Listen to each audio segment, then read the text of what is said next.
Good day guys! For today's vlog, nandito tayo ngayon sa ating probinsya. Nakauwi tayo. Nakikita nyo naman sa ating background, napakaganda ng atmosphere. Malayo tayo ngayon sa mga may ingin ng sasakyan.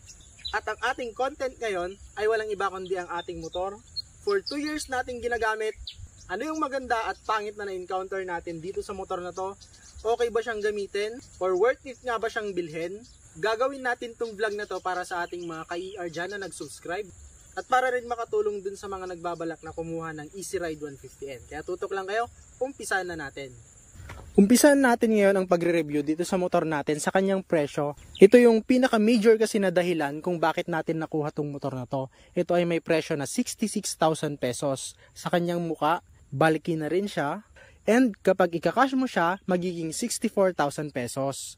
Ang isa pa sa nagustuhan ko dito, yung kanyang monthly, kasing ginawa natin dito, kinuha natin siya ng 1 year 6 months at nag-down tayo ng 20,000 pesos. Pero, yun ay 0% interest. Ibig sabihin, kung isa-sum up mo, lahat ng ibabayad mo, kung ano yung ikakash mo, yun din, equals lang sila, walang dagdag.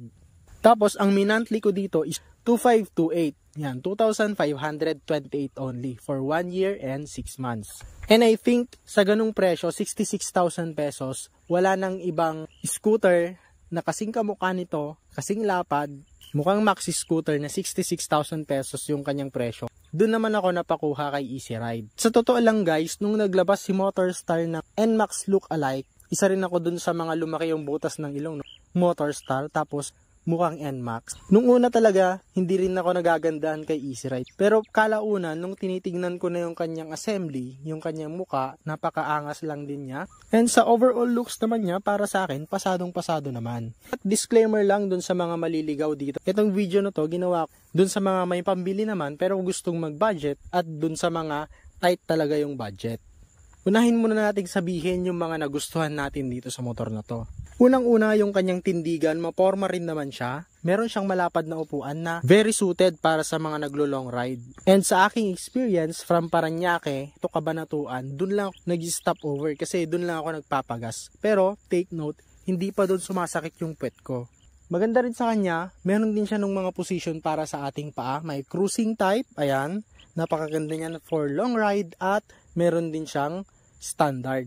Dito naman tayo sa kanyang mga ilaw. Sa kanyang headlight, mahina yan. Ang nagustuhan ko lang sa kanya yung kanyang daytime running light. Pero sanang gawin ni Motorstar, automatic na yung kanyang daytime running light. Kasi napakaangas niya pag nakasindi. Sa kanya namang ilaw, kung sa probinsya lang, sa mga kanto-kanto lang, okay lang yung kanyang ilaw, no? Pero pag ilo-long ride mo na siya, para ka lang naka-flashlight. In short, hindi ganun ka-effective yung kanyang headlight. Kaya nagpalagay na ako dito na dalawang LED. Kasi nasubukan ko na itong ibiyahe, tapos yung stock headlight lang niya, hindi mo makikita agad yung mga butas, yung mga potholes. Bababa naman tayo dito sa kanyang suspension guys. Ito yung suspension niya dito sa harapan, napakaganda nung play niya. Wala pang tagas. Dito naman tayo sa kanyang gulong guys. Ang nagustuhan ko rito, malapad yung gulong niya tapos hindi masyadong makapal. Parang aftermarket yung nilagay nila ditong stock tire. Pero sa likod sana mas mataba ng konti. Ang hindi ko nagustuhan dito yung kanyang bolts dito sa harap na kulay red. Sana mas ginandahan ni Motorstar yung mga bolts niya dito. Pinalitan ko na, ginawa kong silver. Itong kanyang sticker, hindi ko pa natatanggal yan. Pero after this vlog siguro, baka tanggalin ko na rin kasi pabaklas na siya, oh. Sana yung mas magandang sticker yung nilagay ni Motorstar dito. Nagdagdag rin ako ng mudguard dito kasi pumapasok talaga yung tubig doon, oh, sa air vent doon sa kanyang ilalim. Yung iba, binubutasan yung body frame kasi mayroon daw na iipon na tubig. Ewan ko kung applicable din sa atin. Ang future plan naman natin, babaklasin natin yan tapos i-repaint natin yung kanyang body frame para mas tumagal pa siya. Dito naman sa kanyang braking power, single pot caliper lang siya, and ang pinapalit ko dito yung pang sniper, yung kasukat niya. Yung speed meter sensor niya, hanggang ngayon okay pa rin naman. Kung makikita nyo, mapapansin nyo dyan, makapal pa yung harapan natin, no? 2 years na yan, araw-araw natin ginagamit sa trabaho natin, at mula nung nabili natin tong motor na to, hindi pa tayo nagbus na umuwi dito sa Quirino Province. Puro motor. Dito naman sa kanyang paint, hindi pa nag-fade. Ang ginagawa natin dito, pag pinapark natin, kinukumutan natin yan. Ito, may pagkukulang din ako dito. Wala tayong sariling parking. Nasa gilid lang siya ng daan. Alam nyo naman dyan sa Manila, walang masyadong pwedeng pagparkan, no? So, nakakumot lang siya, ulan araw. For 2 years yan, ganun siya. Tip ko lang, kung mag-washing kayo, iba yung tela na gagamitin nyo sa pang-ibaba kasi sumasama yung mga buhangin dyan. Tapos, iba naman yung telang gagamitin nyo pang fairings niya. Pero sa akin, bago ko lagyan ng sabon o bago ko punasan ng tela, yung kanyang fairings, yung kamay ko muna, no, binabanlawan ko muna siya hanggang sa baba, binabanlawan kong ganyan. Saka ko pupunasan nung tela. Bili ko yung fiber cloth maganda. Ina-absorb niya yung dumi, saka ina-absorb niya agad yung mga basa. Dito naman tayo sa kanyang visor, guys. Pinalitan ko siya kasi parang design lang yung visor natin, napakaliit. Kung sakaling maglabas si Motorstar ng other version, sana yung mas usable na visor natin. Parang ganito, yung medyo mataas. Pero yung nabili natin pang NMAX, no? Mas maganda sana kung meron ding visor for Easy Ride. Kasi pangit, may logo ni NMAX dyan tapos naka Easy Ride tayo. Mas maganda siguro, meron din silang ibenta na walang NMAX logo.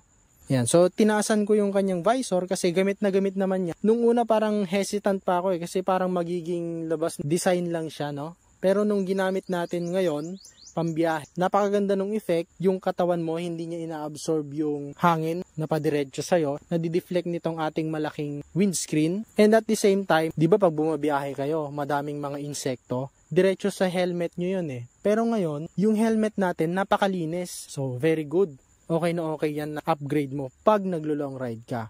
Hindi tayo nagbutas dyan, so malinis na malinis yung ating visor. Ang ginawa lang natin, hindi natin hinigpitan yung mga bolts. Bale, parang inislant natin na ganyan. Ayan, inislant natin na ganyan para pumasok lang dun sa mga butas niya dito. At isa pang naging issue natin dito sa kanyang harapan, yung kanyang headlight. Nabaklas na natin yan once kasi hindi gumagana yung kanyang low. Dun sa mga makaka-experience, pwede nyong i-consider na ipabaklas. Meron lang natatanggal na hinang dyan. So siguro natagtag tapos natanggal yung pagkakahinang. Ang ginawa ko lang, pinahinang ko lang ulit. For 50 pesos lang. Yun lang, pinabaklas lang nung mekaniko natin. Speaking of mekaniko, ang nag-iisang doktor lang nito is si Sir I.A. Amado Vlogs. Pakita ko naman sa inyo yung kanyang ilaw. Lahat naman gumagana, pati yung kanyang daytime running light, yung kanyang low, at yung kanyang high. Ayan. Tapos meron din siyang passing light. Ayan, pwede. Gumagana pa. Ayan. Sa mga gustong bumili dyan ng laser gun, dyan lang yun sa Shopee. Sa Shopee ko rin nabili yung kanyang crash guard. At alam nyo ba kung bakit tayo nagpalagay ng crash guard? Kasi one time, nung pabiyahe tayo, buti na lang mag-isa tayo, no? One time pabiyahe tayo pa uwi dito sa probinsya, natumba tayo. At ang cause, no, ay yung gulong niya sa likod. Bali kasing ginawa natin, wrong naman tayo doon. Nag-shoulder tayo, no? May parteng basa, nakalagpas yung unahan natin, tapos yung likod natin, umikot na ganyan. So, nag-skid, natumba tayo. Buti na lang kamo, traffic doon, tapos pag arangkada natin ganyan, doon siya tumumba. Ito naman yung gulong niya dito sa likod, guys. Mapapansin nyo, medyo pudpud na siya dito sa gitna. Pero dito sa gilid, medyo makapal pa rin siya. Makikita nyo, hindi tayo masyadong nagbabangking, no? Makapal pa dito. Iba pa rin yung may mga traction control, yung may mga magagandang features na motor. Pero, it comes with the price kasi. Ayan, dito naman tayo sa kanyang handlebar, guys. Kung mapapansin nyo dito sa kanyang mga buttons natin, faded na yung indicators niya dito. Ayan. Naglagay rin tayo ng additional na mirrors dito para wider yung makita natin sa likod natin. Gamit na gamit naman yan, lalo na pag nag-overtake o kaya magte-turn right or magte-turn left tayo. Ang isa sa maganda pa dito, colored na yung kanya meter panel. For 2 years, gumagana pa rin to kahit na nauulan na, nababasa pag winawashingan natin. Lahat ng ilaw niya dito, hindi pa naman nag-fade. Tapos, ang sikreto natin dito, kung bakit okay pa to, bago ko pindutin yung electric starter niya, tinatapos ko muna yung animation niya, saka mo pindutin. Parang yung mga big bikes lang din, hindi naman nila agad pinapaandar pagkasusi nila And so far, sa tingin ko, effective naman siya. Next naman natin, nagpalagay ako dito ng hook. Ayan. So kung mapapansin nyo dito, walang sasabitan yung mga nabili natin. Kailangan pa nating buksan yung kanyang compartment para may masabitan lang. So mas maganda siguro kung may next na version si 150N, sana may stock na sasabitan na rin dito. Ang maganda naman dito, meron din siyang bulsa. At nung una, yung experience natin, nung una nating nilagay dito yung cellphone natin, akala natin na wala. Kasi malalim to, parang nakaganyan. Pag dukot natin ganyan, wala tayong madukot eh. Yun pala nakatago dito. Hindi agad tatalsik yung cellphone mo palabas.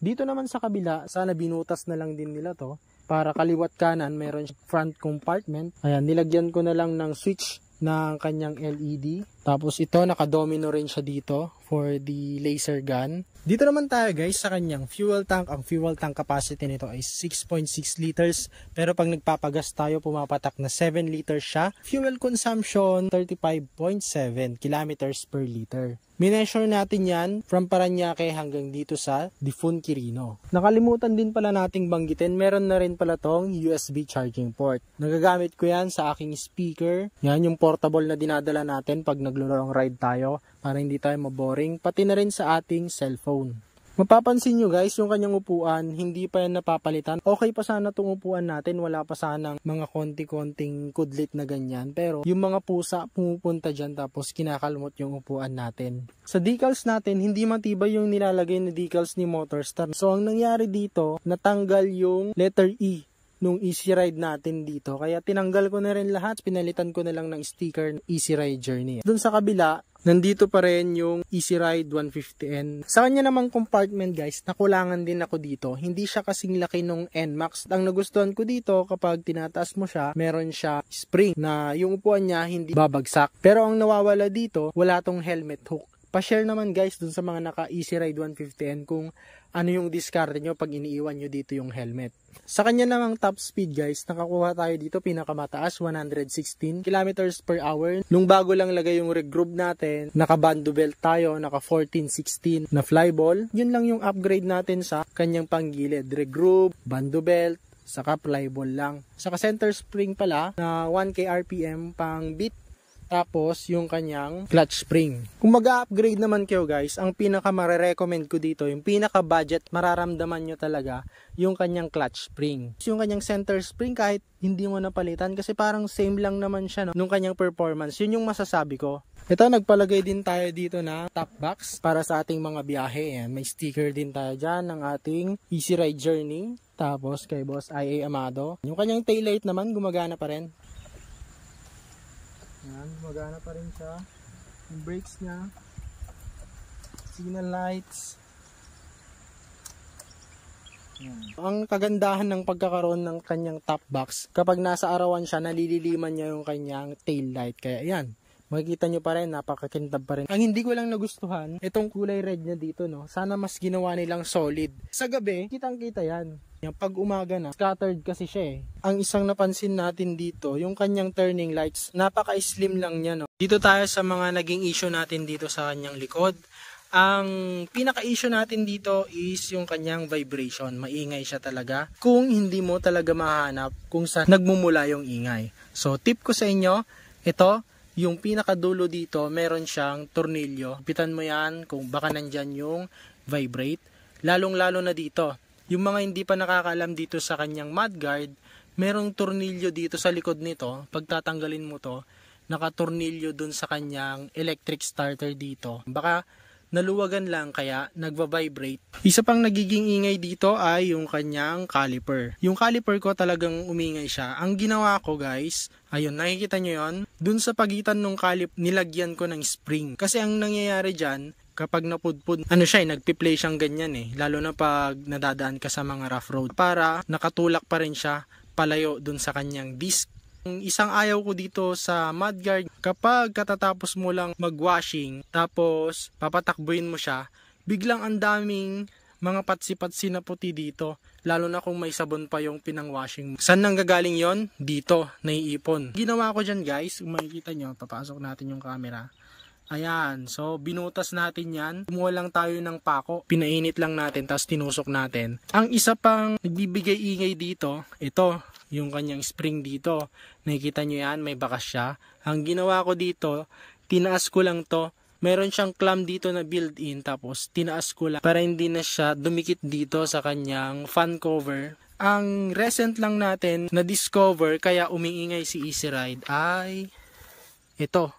Natanggal yung ganitong tornilyo dito sa dulo. Ayan, improvise nga lang eh. Overall guys, sa kanyang performance, satisfied naman ako. Hanggang ngayon, top speed pa rin siya ng 100 plus. Kung babiyahe kayo, ang tip ko lang din, dapat magkaroon kayo ng facing. Ibig sabihin, kung 70 yung takbo mo, all throughout 70 kilometers per hour dapat yung. Ang takbo natin dito, pag galing tayo ng Parañaque to Isabela, 80-90 yung takbo natin dito, kaya mong i-drive yan ng 8 to 10 hours. Depende sa pahinga mo. Pero pag dire-diretso, kaya mo ng 8 hours yan. Isa pa pala sa naging issue natin, yung marupok yung kanyang susi. Ayan, tingnan nyo.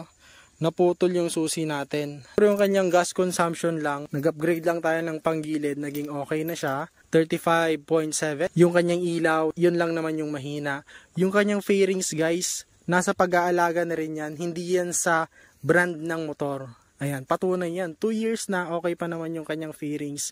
Yung kasing motor natin guys, hindi yan parang tao na kapag nasugat, gumagaling siya ng kusa, no? Kailangan mo talagang alagaan para ikaw makagamit ng maayos sa motor mo. Sabihin na natin, may mga motor talaga na magaganda yung fairings, magaganda yung spare parts, magaganda yung makina. But once na napunta na sa'yo yan, nasa pangangalaga mo, nasa sa'yo na kung hanggang kailan itatagal yung buhay ng motor mo. Sa mga baguhan dyan na nagbomotor o kaya matagal na nagbomotor tapos hindi ka maalaga, ayan, it's time. Kailangan mong alagaan para in case of emergency, pwede mo siyang patakbuhin, malapit man o malayo.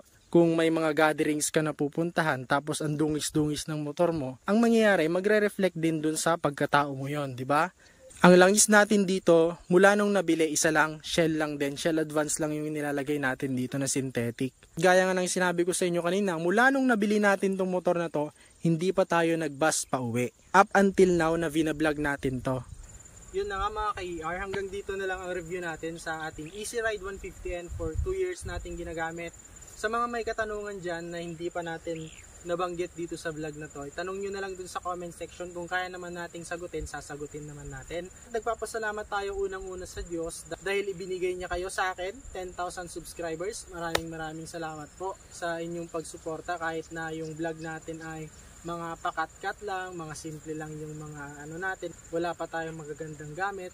In the future, loobin, sana magkaroon tayo ng mas maganda pang presentation. So, ngayon, binabanggit ko yung 10,000 subscribers natin. Doon sa mga makakapanood nito in near future, siguro mas marami na tayong subscriber. Ngayon pa lang, nagpapasalamat na ako. At wag mo rin sanang kakalimutan na mag-subscribe sa ating YouTube channel.